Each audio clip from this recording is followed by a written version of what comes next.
एक दिन की बात है जब इमली उसके एक दोस्त के घर मिलने के लिए गई थी, पर उसे आने में बहुत देर हो गई थी। इमली उसके घर की तरफ वापस जाती है पर उसके घर वालों को टेंशन होती है, इसलिए वो वीर को भेजते हैं। वीर इमली को ढूंढने निकलता है और वो बहुत जगह पे ढूंढता है और इमली उसे कहीं नहीं दिखती। वीर परेशान होकर के हाई स्पीड से उड़ने लगता है।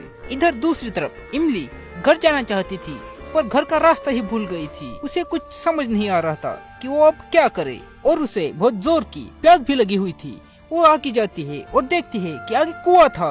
उस कुएं के पास एक बर्तन भी था और वो कुआं बहुत बड़ा था। इमली उस कुएं की तरफ दौड़ती है और दौड़ती हुई उस कुएं पर खड़ी हो जाती है और फिर इमली खड़ी होकर के उस कुएं में झांकती है कि उसमें पानी है या नहीं। वो कुएं की तरफ देखती, उसका पैर फिसल जाता है और वो कुएं में गिर जाती है। फिर कुछ देर बाद वही डायरेक्शन में वीर भी आता है और वीर को इमली की आवाज सुनाई देती है और वीर आगे देखने लगता है। वीर को कुएं में इमली दिख गई थी और फिर वीर आता है और उस कुएं पर खड़ा हो जाता है।